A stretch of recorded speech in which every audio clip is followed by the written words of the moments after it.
Good morning class. In today's class हम पढ़ेंगे limits of civil disobedience.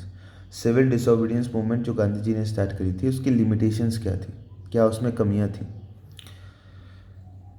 Not all social groups were moved by the abstract concept of Swaraj. सारे social groups जो थे वो स्वराज के concept से मूव नहीं हुए, मतलब वो इंस्पायर नहीं हुए। One such group was nations untouchables who from around the 1930s had begun to call themselves Dalits or oppressed। और ऐसा ही एक सोशल ग्रुप था अनटचेबल्स का, जो 1930s के बाद से अपने आप को दलित और ऑप्रेस्ड कहना जिन्होंने स्टार्ट कर दिया था। For long the Congress has ignored the Dalits for fear of offending the Sanatanis. और देखिए, कांग्रेस जो थी वो दलित्स को अवॉइड करती थी, इनके ऊपर ध्यान नहीं देती थी, क्योंकि जो सनातनीज थे, जो अपर कास्ट के लोग थे कांग्रेस में, वो ऐसे नहीं चाहते थे। The conservative high cast Hindus but Mahatma Gandhi declared that Swaraj would not come for 100 years if untouchability was not eliminated. लेकिन महात्मा गांधी ऐसा मानते थे कि स्वराज नहीं आएगा, स्वराज नहीं मिलेगा अगले 100 सालों तक भी, अगर अनटचेबिलिटी हमने एलिमिनेट नहीं करी। He called the untouchables Harijan. उन्होंने अनटचेबल्स को हरिजन्स कहा।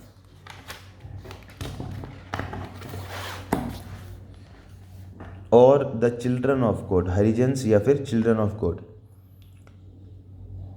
Organise satyagraha to secure them entry into temples and access to public wells, tanks, roads and schools.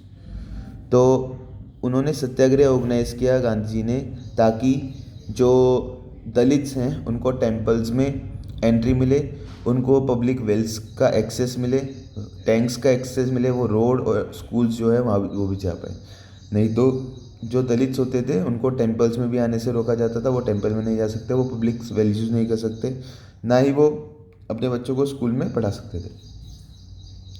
He himself clean toilets to dignify the work of the bhangi the sweepers. जो महात्मा गांधी थे उन्होंने खुद toilet साफ किए, और ये दिखाने के लिए कि एक जो भंगी कास्ट कहते थे उस टाइम उनको, जो स्वीपर्स होते थे, कि उन वो भी एक डिग्निटी वाला काम है। And persuaded upper caste to change their heart and give up the sin of untouchability. और अपर कास्ट को उन्होंने परसुएड किया कि वो अनटचेबिलिटी को अपने दिल से निकाल दें और हरिजन्स को भी इक्वल ट्रीट करें।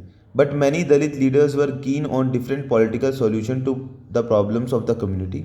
लेकिन जो दलित लीडर्स थे उनको इस पॉलिटिकल सिचुएशन का एक दूसरा ही सॉल्यूशन मिला। They began organising themselves demanding reserve seats in educational institutions. उन्होंने अपने आप को ऑर्गेनाइज किया, इकट्ठा किया और डिमांड करा रिजर्वेशंस, रिजर्व सीट्स मिले उनको, कहाँ, एजुकेशनल इंस्टीट्यूशन में। And a separate electorate that would choose Dalit members for legislative council. और एक सेपरेट इलेक्टोरेट, एक ऐसा एक नेता जो सिर्फ दलितों के लिए काम करे। Political empowerment they believed would resolve the problems of their social disabilities.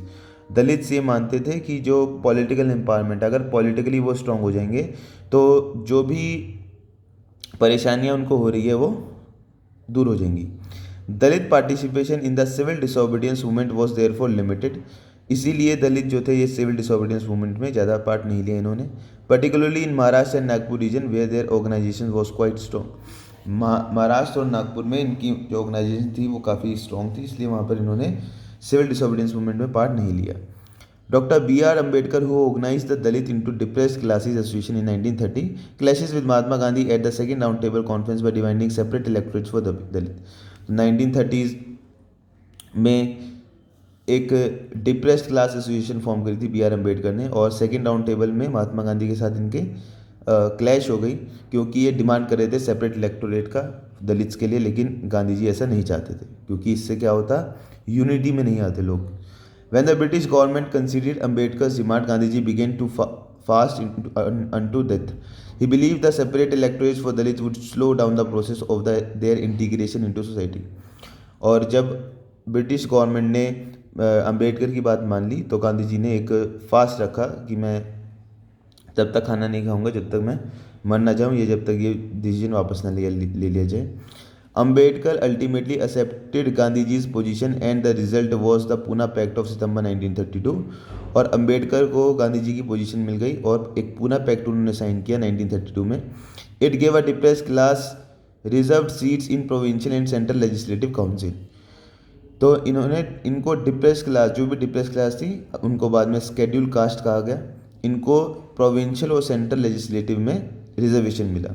But they were to be voted in the general electorate. The Dalit movement however continue to be apprehensive of the Congress led national movement. Some of the Muslim political organizations in India were also lukewarm in their response to the civil disobedience movement. अब दलित के अलावा कुछ ऐसे मुस्लिम political organisation थी जिन्होंने civil disobedience movement में ज़्यादा interest नहीं दिखाया। After the decline of non cooperation Khilafat movement, a large section of Muslims felt alienated from the Congress.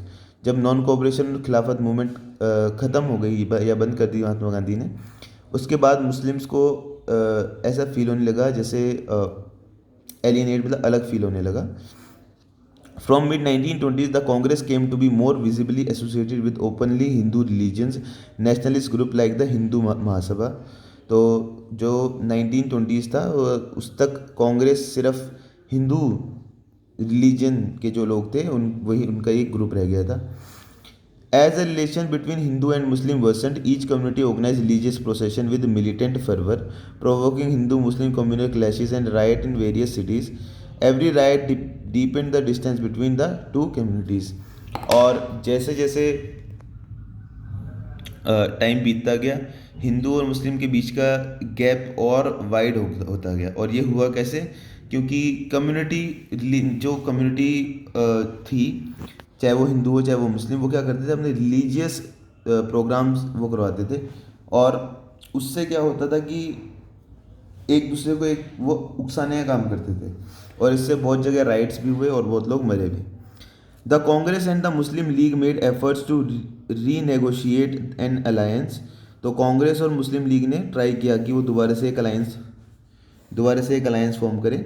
And in 1927 it appeared that such a unity could be forged. The important differences were over the question of representation in the future assemblies that were to be elected. लेकिन जब ये unite हो रहे थे उस time भी एक question था कि कैसे ये रिप्रेजेंट करेंगे फ्यूचर में अपनी सीट्स को। Mohammad Ali Jinnah, one of the leaders of the Muslim League, was willing to give up the demand for separate electorates. Mohammad Ali Jinnah एक मुस्लिम लीडर थे जो अलग इलेक्टोरेट की जो बात हो रही थी उसको वो गिव अप करने को तैयार थे, वो नहीं मान रहे थे उसको। If Muslims were assured reserve seats in the central assembly and representation in proportion to the population in the Muslim dominated provinces. लेकिन उन्हें ये कहा कि अगर जो जैसे दलित्स को सेंट्रल असेंबली में रिजर्व सीट मिली है, हमें भी सेंट्रल असेंबली में रिजर्व सीट चाहिए। और साथ में जो मुस्लिम डोमिनेटेड एरियाज़ हैं जैसे बंगाल एंड पंजाब, वहाँ पर जो लीडर्स होने चाहिए वो मुस्लिम होने चाहिए। Negotiations over the question of representation continued, but all hope of resolving the issue at all parties conference in 1928 disappeared when M.R. Jayankar of the Hindu Mahasabha strongly opposed efforts to at compromise. अब 1928 में all party conference हुई जहाँ पर सारी parties को बुलाया गया, और यहाँ पर हिंदू महासभा एक पार्टी है, हिंदू महासभा, उसके जो लीडर थे M.R. जयंकर, उन्होंने कॉम्प्रोमाइज़ करने से मना कर दिया कि मुस्लिम सीट्स अलग नहीं होंगी। When the civil disobedience movement started, there was thus an atmosphere of suspicion and distrust between communities. तो जब सिविल डिसोबीडियंस मूवमेंट स्टार्ट हुआ तो जो कम्युनिटीज़ थी, पार्टीज थी, इनके बीच में एक डिसरप्शन था। Alienated from the Congress, large section of Muslim could not reopen to the call for a united struggle.